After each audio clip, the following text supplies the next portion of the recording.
ICC champions ট্রফির জন্য 15 সদস্যের বাংলাদেশ দল ঘোষণা করা হয়েছে কিছুক্ষণ আগে। সাকিব আল হাসান ও তামিম ইকবাল থাকছেন না, এটা আগেই জানা গিয়েছিল। চমক বলতে বাদ পড়েছেন লিটন দাস। ওয়ানডেতে লিটনের সাম্প্রতিক পারফরমেন্স মনে রাখলে অবশ্য এটিকে চমক বলা ঠিক হবে না। সর্বশেষ 7 ইনিংসে 2 অঙ্কের রান নেই।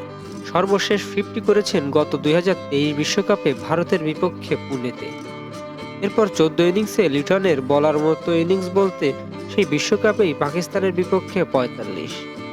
বিশ্বকাপে শ্রীলঙ্কা ও অস্ট্রেলিয়ার বিপক্ষে পরের 2 ম্যাচে করেছিলেন 23 ও 36। এরপর থেকেই ওয়ানডেতে রান করতে ভুলে গেছেন লিটন। সে বছরই ডিসেম্বরে নিউজিল্যান্ড সফরে 3 ম্যাচে রান 22, 6 ও অপরাজিত 1 অঙ্কে আউট হওয়া শুরু তখন থেকেই।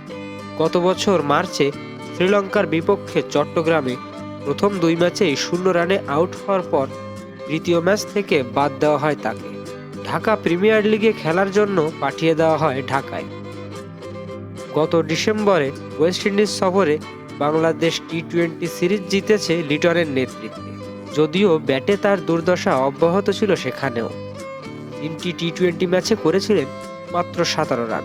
এর আগে ওয়ানডে সিরিজে অবস্থা ছিল আরও খারাপ।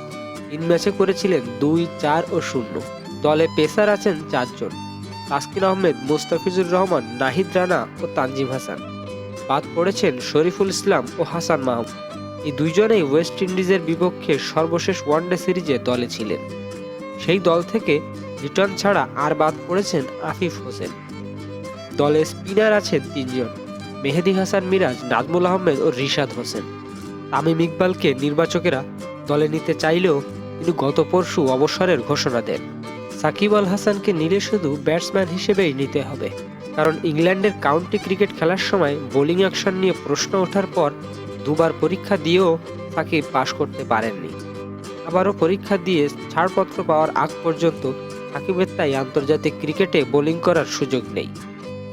চ্যাম্পিয়ন্স ট্রফি শুরু হবে 19 ফেব্রুয়ারি। হাইব্রিড মডেলের এই টুর্নামেন্টটি হবে পাকিস্তান ও দুবাইয়ে। বাংলাদেশের প্রথম ম্যাচ 20 ফেব্রুয়ারি ভারতের বিপক্ষে দুবাইয়ে। সেখান থেকে বাংলাদেশ দল যাবে পাকিস্তানে।